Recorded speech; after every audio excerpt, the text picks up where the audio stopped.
નમસ્કાર વિદ્યાર્થીઓ, જ્ઞાનદીપ વિદ્યાલય ધોરણ 7 વિષય સામાજિક વિજ્ઞાન.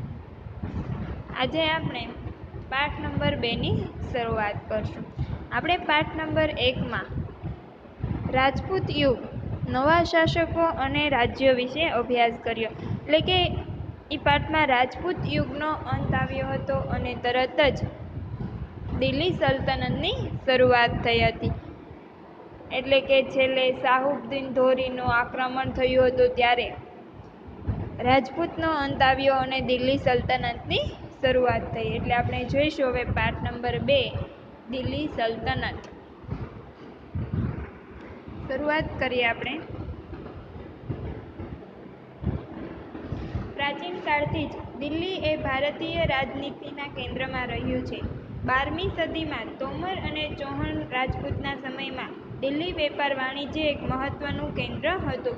12મી સદી એટલે કે 1201 થી 1300 વચ્ચેનો સમયગાળો. એટલે કે 12મી સદીમાં તોમર અને ચૌહાણ રાજપૂતના સમયમાં દિલ્હી વેપાર વાણિજ્યનું એક મહત્વનું કેન્દ્ર હતું. 13મી સદીની શરૂઆતમાં દિલ્હી સલ્તનતની સ્થાપના થઈ હતી. અંડરલાઇન કરજો, પરીક્ષામાં પૂછાઈ શકે છે. 13મી સદી એટલે કે 1301 થી 1400 વચ્ચેનો સમયગાળો થાય, પરંતુ 13મી સદીની શરૂઆતમાં દિલ્હી સલ્તનતની સ્થાપના થઈ હતી. ઈસવીસન 1206 થી ઈસવીસન 1526 દરમિયાન ઉત્તર ભારતના વિશાળ વિસ્તાર ઉપર શાસન કરનાર શાસકોએ સુલતાન અને શાસનકાળને દિલ્હી સલ્તનત તરીકે ઓળખાય છે. અંડરલાઇન કરજો, પરીક્ષામાં પૂછાઈ શકે છે કે દિલ્હી સલ્તનતની શરૂઆત ક્યારે થઈ હતી અને કેટલો સમય સુધી આ શાસન રહ્યું હતું. તો તેમાં આવશે ઈસવીસન 1206 થી ઈસવીસન 1526 દરમિયાન ઉત્તર ભારતના વિશાળ વિસ્તાર પર શાસન કરનાર શાસકોને સુલતાન અને શાસનકાળને દિલ્હી સલ્તનત તરીકે ઓળખવામાં આવે છે. આ શાસકો મૂળભૂત રીતે તુર્ક અને અફઘાનના મૂળ હતા. આ પણ અંડરલાઇન કરજો, શાસકો ક્યાંના મૂળ હતા એ પણ પૂછાઈ શકે છે. આ 350 વર્ષ દરમિયાન દિલ્હી સલ્તનતમાં કુલ 5 વંશોએ સત્તા ભોગવી હતી. અંડરલાઇન કરજો કે કેટલા વંશોએ સત્તા ભોગવી હતી. તો એમાં પહેલું છે નામ ગુલામ વંશ, ખલજી વંશ, તુગલક વંશ, સૈયદ વંશ અને લોદી વંશનો સમાવેશ થાય છે. આ 5 વંશ છે, એની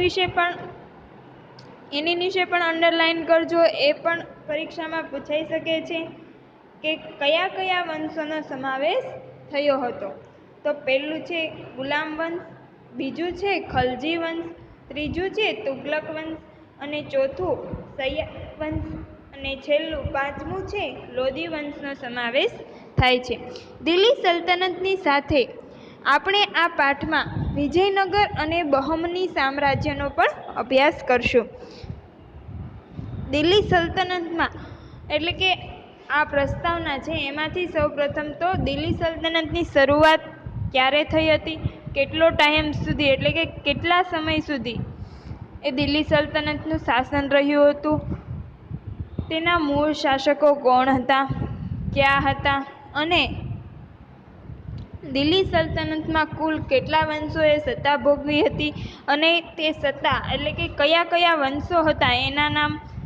આ બધા જ સવાલ જવાબ એ ટૂંકા સવાલ જવાબમાં પૂછાઈ શકે છે. હવે આપણે જોઈશું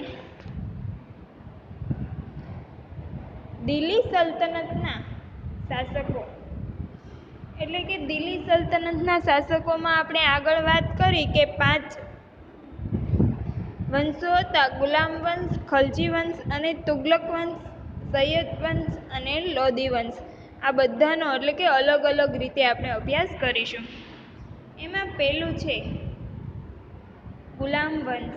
ગુલામ વંશનો સમયગાળો કેટલો હતો? એટલે કે ગુલામ વંશનો સમયગાળો ઈસવીસન 1206 થી ઈસવીસન 1290 સુધીનો હતો. જોઈએ ગુલામ વંશનો અંડરલાઇન કરજો. આ પણ પરીક્ષામાં પૂછાઈ શકે કે ગુલામ વંશનો સમયગાળો કયો હતો? અથવા તો એમ પણ પૂછી શકે કે ઈસવીસન 1206 થી ઈસવીસન 1290 સુધીના વચ્ચેનો સમયગાળો એ કયો હતો? તો આવે ગુલામ વંશ. આગળ જોઈએ. ગુલામ વંશ ઈસવીસન 1206 થી ઈસવીસન 1290 વચ્ચેનો સમયગાળો. ઈસવીસન 1192માં તરાઈના બીજા યુદ્ધમાં શિહાબુદ્દીન ધોરીએ પૃથ્વીરાજ ચૌહાણની સામે નિર્ણાયક વિજય મેળવી દિલ્હીમાં સલ્તનતની સત્તાનો પાયો નાખ્યો હતો. આપણે પાઠ નંબર 1માં જોયું હતું કે ઈસવીસન 1191માં તરાઈના મેદાનમાં શાહબુદ્દીન અને પૃથ્વીરાજ ચૌહાણ વચ્ચે યુદ્ધ થયું હતું. એ પ્રથમ યુદ્ધમાં પૃથ્વીરાજ ચૌહાણની જીત થઈ હતી અને શિહાબુદ્દીન ધોરીની હાર થઈ હતી. આ શિહાબુદ્દીન ધોરીની હાર થવાથી જ્યારે એ બંને વચ્ચે યુદ્ધ થતું હતું ત્યારે પૃથ્વીરાજ ચૌહાણના જે શસ્ત્ર સંરક્ષણ છે, એની ચાલ છે, એ બધા જ વિશે શાહબુદ્દીન ધોરીએ જાણકારી મેળવી લીધી. ત્યાર પછી તરત જ ઈસવીસન 1192માં એટલે કે તરત બીજા વર્ષે ફરીથી તરાઈના મેદાનમાં ઘમાસાન એ યુદ્ધ થયું હતું, જેમાં પૃથ્વીરાજ ચૌહાણની હાર થઈ હતી.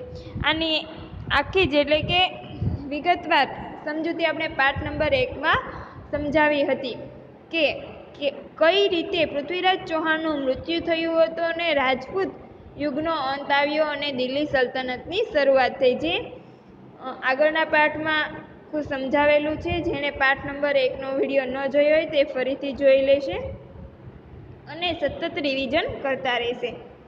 આગળ જોઈએ. મુહમ્મદ ધોરીના ગુલામ કુતુબુદ્દીન ઐબક એ મામલુક વંશનો હતો. હવે આ મુહમ્મદ ધોરી અથવા શાહબુદ્દીન ધોરી એ બંને એક જ નામ છે. ગુલામ કુતુબુદ્દીન ઐબક એ મામલુક વંશનો હતો. આ જે ગુલામ કુતુબુદ્દીન હતો એનું નામ એ ખાલી કુતુબુદ્દીન જ હતું, પરંતુ એ તેમનો કેવો હતો? ઐબક નામ એ શિહાબુદ્દીન ધોરીએ આપેલું હતું, કેમ કે એનો પ્રિય ગુલામ હતો. ઐબક અહીં ઉપર લખી રાખજો. ઐબકનો અર્થ શું થાય? ચંદ્ર જેવા મુખવાળો. ઐબક ઇઝ ઇક્વલ ટુ લખીને લખવાનું કે ચંદ્ર જેવા મુખવાળો એટલે શું થાય? ઐબક. ઐબક શા માટે કહેવામાં હતું? કારણ કે એવો કોઈ ચંદ્રના મુખ જેવો એને સરખામણી કરી શકાય એવું એનું મુખ કોઈ હતું નહીં, પરંતુ એ શાહબુદ્દીન ધોરીનો પ્રિય ગુલામ હોવાથી કુતુબુદ્દીનને નામ આપવામાં આવ્યું હતું કે કુતુબુદ્દીન ઐબક મામલુક વંશનો હતો. માત્ર 5 વર્ષના તેના શાસનકાળમાં તેણે સલ્તનત સત્તાને જાળવી રાખવાના પ્રયત્નો કર્યા. એટલે કે કેટલા વર્ષ એમણે સત્તા જાળવવાના પ્રયત્નો કર્યા તે પણ પૂછાઈ શકે છે. ઈસવીસન 1210માં પોલો રમતા ઘોડા પરથી પડી જવાના કારણે તેનું મૃત્યુ થયું. આ પરીક્ષામાં પૂછાઈ શકે કે કયા વંશમાં ઘોડા પરથી પડી જવાને કારણે મૃત્યુ થયું હતું? કયા રાજાનું? અથવા તો એમ પૂછાઈ શકે પોલો રમત રમતા કયા રાજાનું મૃત્યુ થયું હતું ને કઈ સાલમાં? કુતુબુદ્દીન ઐબકના અવસાન બાદ તેના ગુલામ અને જમાઈ ઇલ્તુમિશ ગાદીએ આવ્યો હતો. એટલે કે તેમના મૃત્યુ બાદ તેમનો જમાઈ ગાદી પર આવ્યો હતો. તેણે સલ્તનત સત્તાને સર્વોપરી બનાવવા ચહેલગાન એટલે કે ચારગાનની સ્થાપના કરી હતી. હવે આ ચહેલગાન એ શું છે એની વિશે આપણે થોડીક માહિતી. ચહેલગાન એટલે કે 40 તુર્ક અમીરના દળની રચના કરી હતી, કે 40 એવા વ્યક્તિઓની એમણે ગ્રુપ બનાવ્યું હતું, મંડળ બનાવ્યું હતું, જે નોકરથી માંડીને રાજા બનવાની તાકાત ધરાવતા હોય એવા 40 અમીર દળોની રચના કરી હતી. એટલે કે 40 તુર્ક અમીર દળોની રચના કરી હતી. એટલે કે કોઈ પણ એવી સત્તા એ પોતાની રીતે સ્થાપી શકે એવા 40 લોકોની એમણે ગ્રુપ મંડળ બનાવ્યું હતું. એટલે કે એને ચહેલગાન અથવા તો ચારગાન કહી શકાય. તેણે રાજધાનીનું સ્થળાંતર લાહોરથી દિલ્હી કર્યું હતું અને એ ગુલામ વંશનો એ સાચો સ્થાપક માનવામાં આવે છે. પોતાના એક પણ પુત્રને સુલતાન બનાવવા યોગ્ય ન સમજતા ઇલ્તુત્મિશે પોતાની કાબેલ પુત્રી રઝિયાને પોતાની ઉત્તરાધિકાર જાહેર કરે છે. ત્યારબાદ શું કહે છે કે એણે રાજધાનીનું સ્થળાંતર એટલે કે જે તેમની રાજધાની હતી તે સ્થળાંતર એણે લાહોરથી દિલ્હીમાં કર્યું, એટલે કે તેમની રાજધાનીનું સ્થળાંતર કર્યું હતું. ઇલ્તુત્મિશને ગુલામ વંશનો સાચો સ્થાપક માનવામાં આવતો હતો, પરંતુ તેના પોતાના એક પણ પુત્રને સુલતાન બનાવવા યોગ્ય ન સમજતા, એટલે કે તેમના જે પુત્ર હતા એમને રાજગાદી પર બેસાડવા યોગ્ય સમજતા ન હતા. એટલા માટે ઇલ્તુત્મિશે એ પોતાની કાબેલ પુત્રી રઝિયાને પોતાની ઉત્તરાધિકાર જાહેર કરી, એટલે કે તેમની રાજગાદી ઉપર તેમની પુત્રી રઝિયાને બેસાડવાનો નિર્ણય લીધો.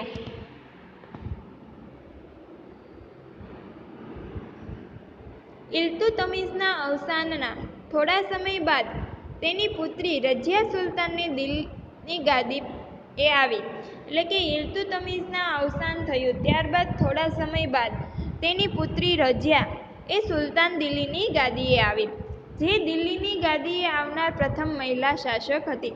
અત્યાર સુધીની કોઈ પણ મહિલા એ ગાદી પર આવી ન હતી. હા, આપણે પાઠ નંબર 1માં જોયું કે રાજા સિદ્ધરાજને 3 વર્ષનો હતો ત્યારે તેમને ગાદી પર બેસાડ્યો હતો, પરંતુ ગાદી પર રાજા સિદ્ધરાજને બેહાર્યો હતો, પરંતુ તેના થકી તેની માતા શાસન ચલાવતી હતી, પરંતુ તે ગાદી ઉપર બેસીને શાસન ચલાવતી પ્રથમ મહિલા એ આ રઝિયા હતી. એ સમયના ઇતિહાસકાર મિન્હાજ એ સિરાજે પણ સ્વીકારે છે કે રઝિયા સુલતાન એ તેના બધા જ ભાઈઓમાં સૌથી વધુ કાબેલ અને સક્ષમ હતી. એટલે કે એ સમયના જે ઇતિહાસકાર હતા મિન્હાજ એ સિરાજ, એણે પણ સ્વીકાર્યું હતું કે રઝિયા સુલતાન એ તેના બધા ભાઈઓમાંથી સૌથી વધુ કાબેલ અને સક્ષમ હતી. આમ છતાં એક મહિલા શાસનકર્તા તરીકે માન્યતા મળવી એ મુશ્કેલ હતી. એ કાબેલ હોવા છતાં, એ સક્ષમ હોવા છતાં તે મહિલાને શાસનકર્તા તરીકે માન્યતા મળવી એ ખૂબ જ મુશ્કેલ હતી. એ સમયના દરબારીઓ પણ તેને સ્વતંત્ર શાસક તરીકે સ્વીકારવા રાજી ન હતા. જે આ રઝિયા હતી, ઇલ્તુત્મિશની પુત્રી જે આ રઝિયા હતી એ કાબેલ અને સક્ષમ હોવા છતાં જે આ દરબારીઓ હતા એ સ્વતંત્ર શાસક કે તેમને સ્વીકારવા માંગતા ન હતા. અમીરોની સત્તા લાલચા અને સતત ચાલતા વિદ્રોહને એ તેના શાસનનો અંત આણ્યો. જે કે આ રઝિયા સુલતાન હતી એનું શાસન એ ખૂબ જ ઓછા પ્રમાણમાં, એટલે કે ઈસવીસન 1236 થી 1240 સુધીના સમયગાળા, એટલે ખૂબ જ ટૂંકું શાસન, એટલે કે ખૂબ જ ઓછા સમય માટે એ દિલ્હીની ગાદી પર બેઠી હતી. તેના અવસાન પછી 6 વર્ષ સુધી રાજ્યમાં અંધાધૂની ચાલી, એટલે કે તેમના મૃત્યુ બાદ કે અવસાન બાદ 6 વર્ષ પછી રાજ્યમાં અંધાધૂની ચાલી. અંધાધૂની એટલે કે અવ્યવસ્થિત શાસન ચાલ્યું.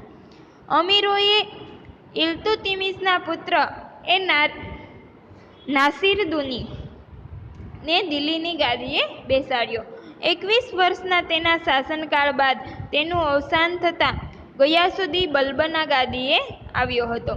તેણે ચહેલગાન દળનો નાશ કરી શાસનતંત્ર પર અમીરોની પકડ હળવી કરી હતી. આજે ગયાસુદ્દીન બલ્બ ગાદીએ આવ્યો હતો એ પણ ચહેલગાનનો એક સેના હતો. જે ચહેલગાન આપણે વિશે વાત કરી હતી કે 40 તુર્ક અમીરો દળની રચના, એમાંનો આ એક હતો. પરંતુ જ્યારે એ શાસન પર આવ્યો ત્યારે તેણે સૌ પ્રથમ ચહેલગાન દળનો નાશ કર્યો, એટલે કે શાસનતંત્ર પરથી અમીરોની પકડ હળવી કરી, કારણ કે તેમને બીક હતી કે એમાં એવા શાસનો છે કે જે પોતાની જગ્યા લઈ શકે છે. તેણે રાજાનું સ્થાન એ વધુ મજબૂત બનાવ્યું. બલ્બના સાહિત્ય એ એક કલાનો એટલે કે પોષક પણ હતો. એ 22 વર્ષ ના તેના શાસનના થોડા સમય બાદ દિલ્હી સલ્તનત અને ખલજી વંશની સ્થાપના કરી હતી. આ દિલ્હી સલ્તનતના શાસકોનું પહેલું વંશ હતું ગુલામ વંશ. ગુલામ વંશમાં આપણે આટલી જાણકારી મેળવી. અહીં તમને રઝિયા સુલતાન એટલે કે જે પ્રથમ મહિલા, દિલ્હીની ગાદી પર આવનાર પ્રથમ મહિલા શાસક હતી. આ હતી રઝિયા સુલતાન. એ કાબિલ અને સક્ષમ હોવા છતાં પણ વધુ સમય માટે એ ગાદી પર ટકી શકી ન હતી અને તેમના અવસાન બાદ પણ એ રાજ્યમાં અંધાધૂની ચાલી હતી. આ હતું ગુલામ વંશ. અને ત્યારબાદ હવે શરૂઆત થશે ખલજી વંશની. ખલજી વંશની સમયગાળો શું છે? ઈસવીસન 1290 થી ઈસવીસન 1320 સુધીનો. આગળ આપણે જોયું હતું ગુલામ વંશનો સમયગાળો હતો ઈસવીસન 1206 થી ઈસવીસન 1290. જ્યારે 1290માં ગુલામ વંશનો અંત આવતા તરત જ ખલજી વંશની શરૂઆત થઈ, એટલે કે ઈસવીસન 1290 થી ઈસવીસન 1320. આ રીતે ખલજી વંશની શરૂઆત થઈ છે. ને જોઈએ જલાલુદ્દીન ખલજીની ખલજી વંશની શાસનની શરૂઆત થઈ. જલાલુદ્દીનના 6 વર્ષના શાસન બાદ દિલ્હીની ગાદીએ મહત્વકાંક્ષી સુલતાન અલાઉદ્દીન આવ્યો.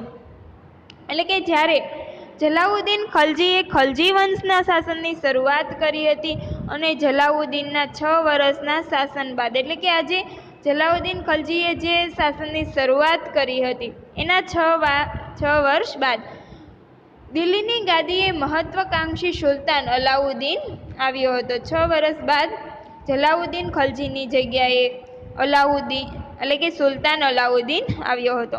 તેણે ઉત્તર ભારત, ગુજરાત અને દક્ષિણ ભારત પર વિજય પ્રાપ્ત કરી સામ્રાજ્યનો વિસ્તાર કર્યો. દિલ્હીમાં સ્થાયી સેનાની શરૂઆત કરી.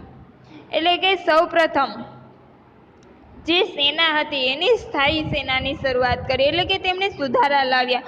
સૌપ્રથમ એવું હતું કે સેના 100, આપણે ઉદાહરણ તરીકે લઈએ કે 100ની સેના હોય, એટલે કે 100 વ્યક્તિની સેના હોય તો એ લોકોને કોઈ સ્થાયી જગ્યા હતી નહીં. એટલે કે જ્યારે કામ પડે ત્યારે તે લોકોને યુદ્ધમાં કે રાજા દરબારમાં બોલાવવામાં આવતા હતા અને કે ત્યાં સુધી એ તેમનું કામ, એટલે કે જમીન વાવી શકે એવા કોઈ અલગ કામ કરી શકતા હતા. પરંતુ જ્યારે સુલતાન અલાઉદ્દીન આવ્યો ત્યારે તેણે સૌપ્રથમ દિલ્હીમાં સ્થાયી સેનાની શરૂઆત કરી.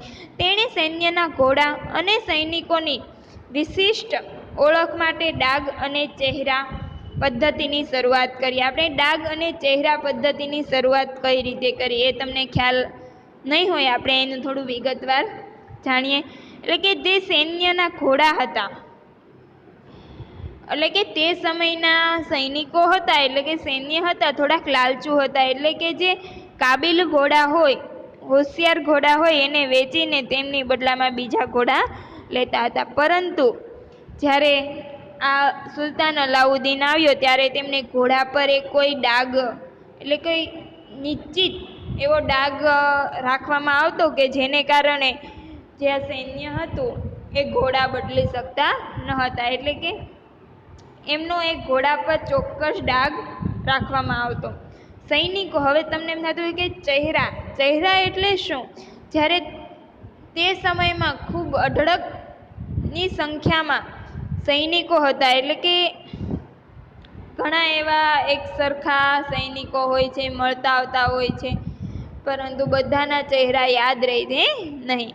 જ્યારે એ લોકોને પગાર આપવામાં આવે ત્યારે કોઈ એકબીજાનો પગાર લઈ જતા નામ આપીને, એટલે ખ્યાલ આવતો નહોતો. પરંતુ ચહેરા એટલે કે જે સૈનિક હોય એના ગાલ ઉપર છે, હોઠ પર છે, પગ પર છે, તલ કે એવું કોઈ ચોક્કસ નિશાન હોય છે જે માત્ર ને માત્ર તે વ્યક્તિને જ ખબર હોય છે. એવી નિશાની રાખવામાં આવતી અને જ્યારે એમને પગાર એટલે કે આપવામાં આવતો ત્યારે સૌપ્રથમ એ નિશાની પૂછવામાં આવતી અને જો તે સાચી હોય તો જ તેમને આપવામાં આવતી. એ માટે તેણે ચહેરા પદ્ધતિની પણ શરૂઆત કરી હતી. જ્યારે આવી રીતે કોઈ ખોટા પકડાય તો ત્યારે તેમને સજા પણ થતી હતી. એટલા માટે સૌપ્રથમ તેણે સ્થાયી સૈન્યની શરૂઆત કરી, એટલે કે કોઈ સૈન્યએ બીજા કોઈ કામ કરવા નહીં, ત્યાં જ રહેવાનું એવી શરૂઆત કરી અને ડાઘ અને ચહેરા પદ્ધતિની શરૂઆત કરી હતી.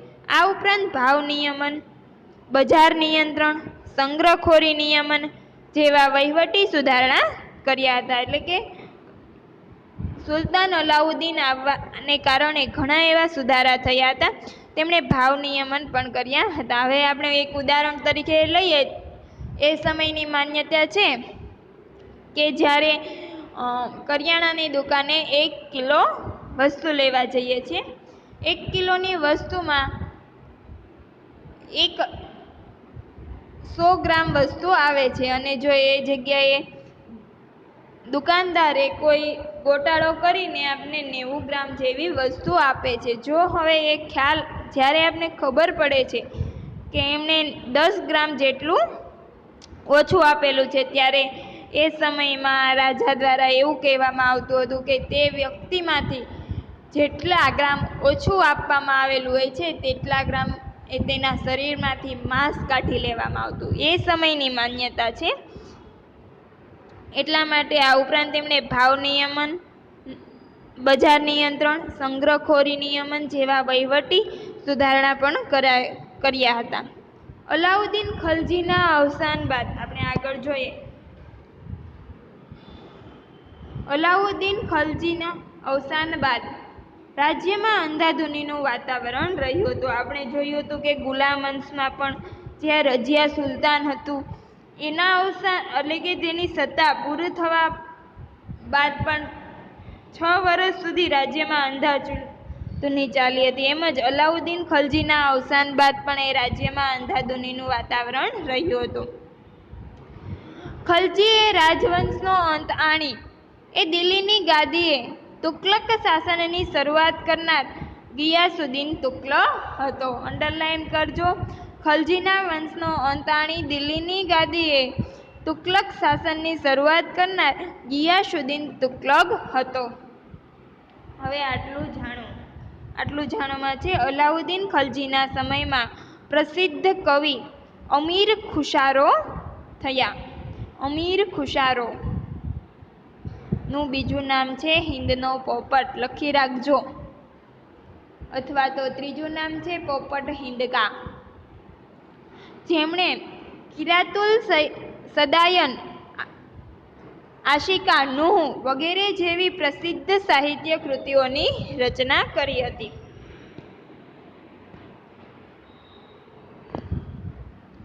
હવે આપણે જોઈશું તુગલક વંશ. તુગલક વંશનો સમયગાળો ઈસવીસન 1320 થી ઈસવીસન 1414. આ જે વંશના સમયગાળાઓ છે તે ખાસ યાદ રાખજો. ગુલામ વંશનો સમયગાળો ઈસવીસન 1206 થી ઈસવીસન 1290. 1290 એ ગુલામ વંશનો અંત આવે છે.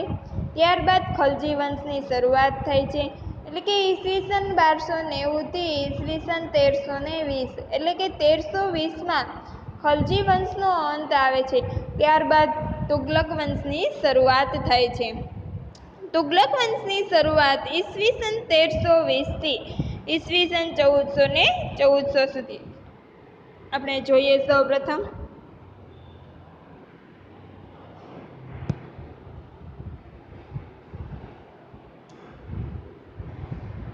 તુગલક વંશ ઈસવીસન 1320 થી ઈસવીસન 1414. તુગલક વંશ દરમિયાન મુહમ્મદ બિન તુગલુકે એક પ્રતિભાવ સુલતાન થયો. એટલે કે આ તુગલક વંશ દરમિયાન મુહમ્મદ બિન તુગલક એક પ્રતિભાવાત સુલતાન થયો હતો, જેણે તેના સમયમાં કેટલીક યોજનાના અમલમાં મૂકી, જેમાં દિલ્હીથી દૌલતાબાદ રાજધાનીનું સ્થળાંતર કર્યું, પ્રતીક મુદ્રા પ્રયોગ વગેરે જેવી યોજનાઓનો સમાવેશ થાય છે. એટલે કે જે આ રાજા હતો તેણે દિલ્હીથી દૌલતાબાદ રાજધાનીનું સ્થળાંતર કર્યું. જ્યારે આ સ્થળાંતર કર્યું તેમાં પણ તેમને નુકસાની ગઈ અને પ્રતીક મુદ્રા પ્રયોગ વગેરે જેવી યોજના કરી હતી. પ્રતીક મુદ્રા એટલે કે પહેલાના સમયમાં સોના ચાંદીના સિક્કા એટલે કે ચલણ હતા, પરંતુ તેમને બદલાવીને તેમને તાંબા પિત્તળના સિક્કાઓ કરવામાં આવ્યા હતા. જ્યારે સોના ચાંદીની સરખામણીમાં તાંબા પિત્તળ એ કેવું હતું? સસ્તું. જે તાંબા પિત્તળ તો બધાની પાસે જ હતા. જે તેવા તાંબા પિત્તળના સિક્કાઓ કરતા હતા તેવા જ તેમના સૈન્ય એટલે કે તેમની પ્રજાઓએ પોતાની જાતે કરવા તૈયાર કર્યા, એટલે કે શરૂઆત કરી તેમણે જાતે બનાવવાની. એટલા માટે જે સોના ચાંદીના સિક્કાઓ હતા તેને બદલાવીને તાંબા પિત્તળમાં બનાવવા મળ્યા, પણ પ્રજાએ તેમની પોતાની જાતે જ કરવા લાગી. એટલે કે જે આ પ્રતિમુદ્રા બદલાવવામાં આવી તો તેમાં પણ તેમને કેવી થઈ? નુકસાની વગેરે જેવી યોજનાઓનો સમાવેશ થાય છે. પરંતુ મોટા ભાગની યોજનાઓમાં વ્યવહારિકનો અભાવ તેમજ તબક્કાવાર અને આયોજનબદ્ધ અમલીકરણના અભાવને કારણે તે નિષ્ફળ ગઈ. જે આ રાજા હતી એને કોઈ ચોક્કસ આયોજન હતું નહીં, એટલે કે આયોજનબદ્ધ ન હતા. એટલા માટે તેવા અમલીકરણના અભાવને કારણે તેઓ કેવા ગયા? નિષ્ફળ ગઈ. તેથી ઇતિહાસમાં આ યોજનાઓએ કે તરંગી યોજના તરીકે સ્થાન પામી. ત્યારે તેમને લોકો ગાંડો રાજા અથવા તરંગી રાજા પણ કહેવાતા, એટલે કે તરંગી યોજનાઓ તરીકે સ્થાન પામી. મુહમ્મદ તુગલકના સમયમાં આફ્રિકન મુસાફર ઇબન એટલે કે ભારતની મુલાકાતે આવેલા. મુહમ્મદ તુગલકની બાદ તેઓ પિતરાઈ ભાઈ ફિરોઝ શાહ તુગલક ગાદીએ આવ્યો. ફિરોઝ શાહ તુગલકના અવસાન બાદ તૈમૂર લંગે એ દિલ્હી પર આક્રમણ કર્યું. એટલે કે કઈ સાલમાં દિલ્હી પર આક્રમણ કર્યું હતું? તો ઈસવીસન 1398-99માં, જેની સત્તા એ પાયા પરથી હચમચી ગઈ હતી અને તુગલક સત્તા એ મર્યાદિત બની હતી. આ તુગલક વંશનો સમયગાળો એ ઓછો છે, કારણ કે તે કોઈ તેમનું શાસન વ્યવસ્થિત રીતે ચાલતું ન હતું. બધા જ શાસનમાં ફેરફાર કરી તેમણે તરંગી રાજા તરીકેની ઓળખ સત્તા સ્થાપી હતી. એટલે કે સૌપ્રથમ તો દિલ્હીથી દૌલતાબાદ રાજધાનીને સ્થળાંતર કર્યું અને એવી પ્રતીક મુદ્રાનો પ્રયાગ કર્યો. એ ઉપરાંત દૌલત અપ એટલે કે બે રાજાઓના બે શહેરો વચ્ચેની નદીઓનો કર આપવામાં આવ્યો, પરંતુ જે કર જેવો જાહેર કરવામાં આવ્યો હતો તે દુષ્કાળ એટલે કે દુકાળનો સમય હતો, એટલે કોઈ ભરી શક્યું નહીં. એ ઉપરાંત તેમને સામેથી કર આપવો પડ્યો હતો. આ રીતે અનેક એવી યોજનાઓ કરી હતી જેમાં એ નિષ્ફળ ગયો હતો. આ હતું તુગલક વંશ. આપણે આ વિડીયોમાં અહીં સુધી રાખીશું. આજે આપણે દિલ્હી સલ્તનતના શાસકોમાં 5 શાસક વંશ હતા, એમાંથી ગુલામ વંશ, ખલજી વંશ અને તુગલક વંશ વિશે આપણે માહિતી મેળવી. આ વિડીયોમાં અહીં સુધી રાખીશું. આગળના વિડીયોમાં જોઈશું. Thank you.